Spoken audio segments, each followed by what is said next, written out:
What did your parents teach you that you had to unlearn? Part 1. Well, my grandpa told me that soda evaporates quickly, as in half the can in 20 minutes, when I was around 6. Took me like 10 years to realize he's been drinking my soda when my back is turned. I always drank my soda fast when outside or in hot places because of it. I don't know, think about it. His grandpa was somehow there every time he ever drank a soda in the heat. There is something going on there. Wanting anything is selfish. Learning to undo this train of thought is the greatest feat of my life.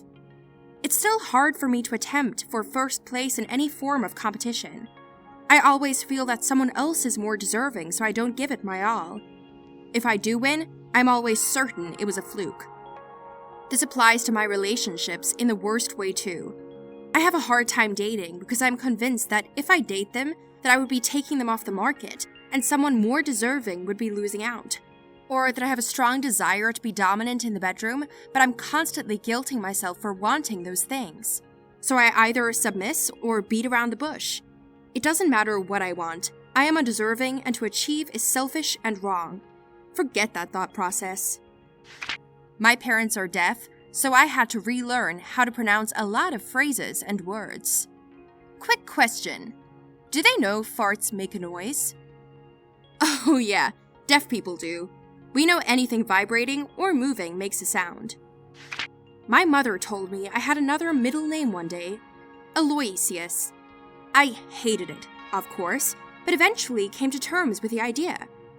It was years later that she realized I'd been writing an extra middle name on literally everything that required my full name, and asked me why I was doing such an odd thing. She had forgotten what she had done. When I told her, she laughed at me for about an hour straight, tears rolling down her face, laughing so hard, she peed herself. Yeah, thanks. She taught me capsicum seeds were poisonous. They aren't. She really believes this one, though. A bunch of other stupid stuff.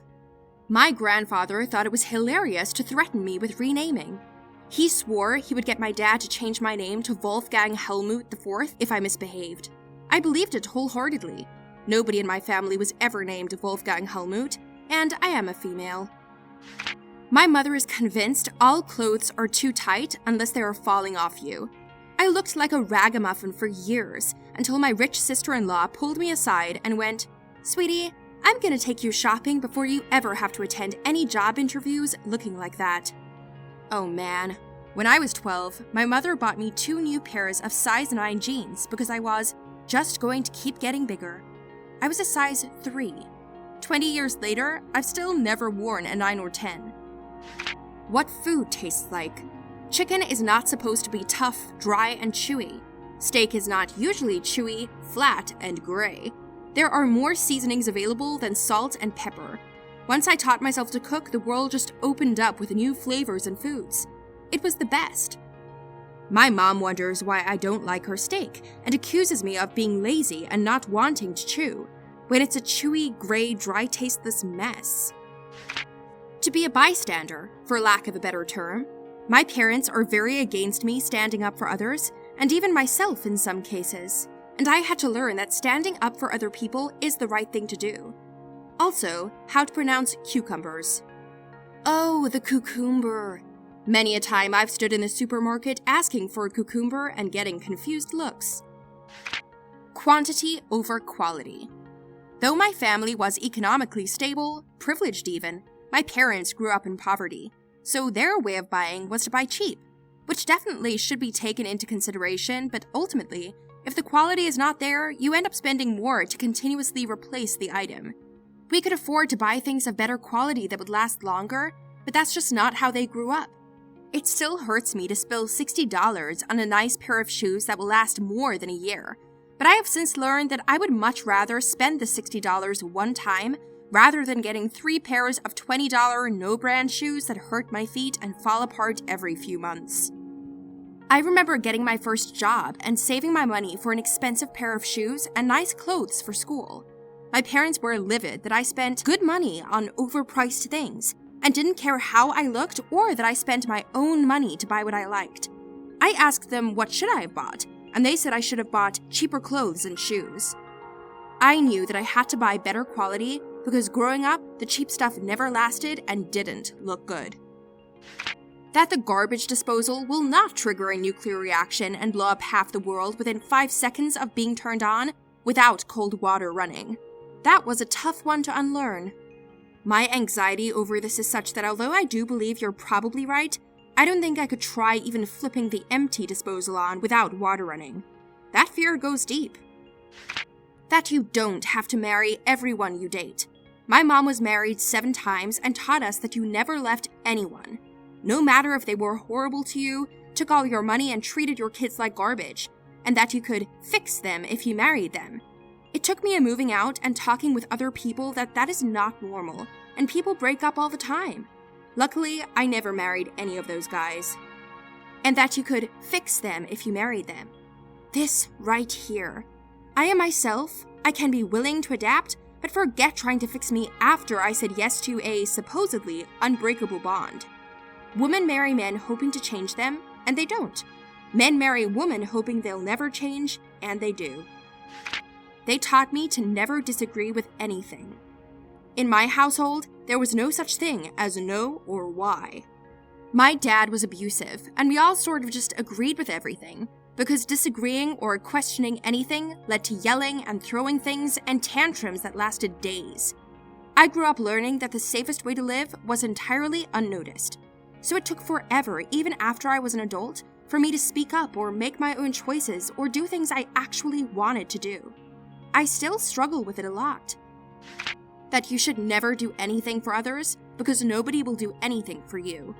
I understand because my mom came from a very rough household growing up, but it was frustrating whenever she found out I bought lunch for my friends or gave someone a ride. It would always be the, nobody will look out for you. Why do you do the same? That sucks. I probably would have thought that if it weren't for my classmate's mom in 2nd grade. She bought me new shoes because she knew my mom couldn't afford it that year, then never asked for anything. Didn't even expect me to hang out with her kid. She just gave shoes and disappeared, and is a huge part of the reason I am who I am. Even if people can't pay you back, or say more than thanks, they definitely appreciate the nice things you do, and it can have a positive effect on the world. That anger doesn't have to be the default reaction to anything you don't like.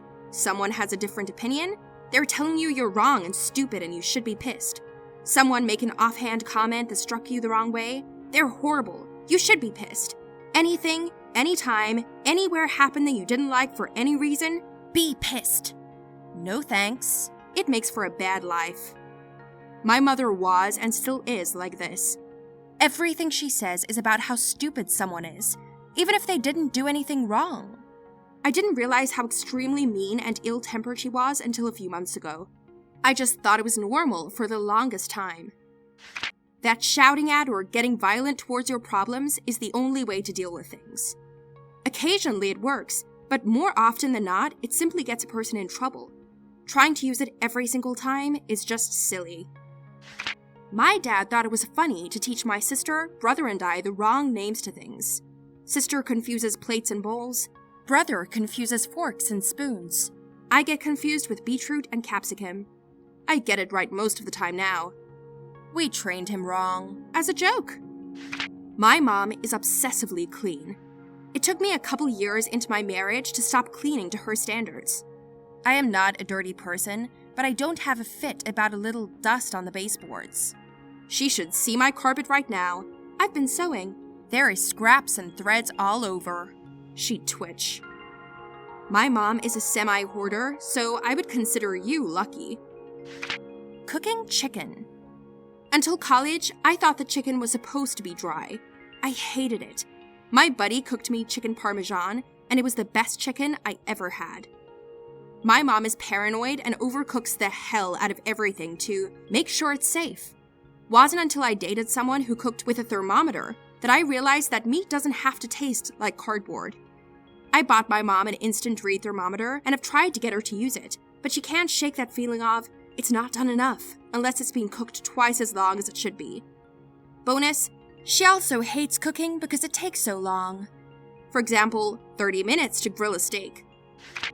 That just because someone is older than me doesn't mean they know more than me. Yes, it's true, I don't have as much experience or knowledge about things in the world, but it is possible for me to know something that someone who is older than me doesn't know. My dad always used the "I'm older" or "wiser" or "more experienced" line if I said something, a fact or piece of information that he didn't agree with or think was true.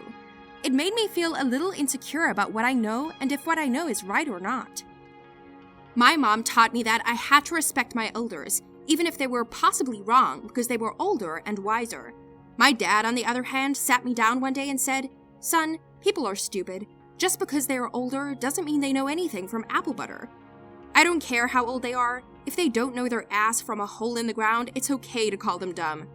You're going to run into people who are smarter than you, but you're also going to run into people who will make you wonder just how in the hell they managed to not drown themselves while taking a piss in the morning." You can know a lot or you can know a little. A smart man knows that he doesn't know everything. He also knows the value of common sense. That Emperor Nasi Goreng built the Great Wall of China to keep the rabbits out. When that ad came out, my family thought it was hilarious. One day, we ended up traveling to the Great Wall of China and took a photo of us holding a sign saying, "To keep the rabbits out."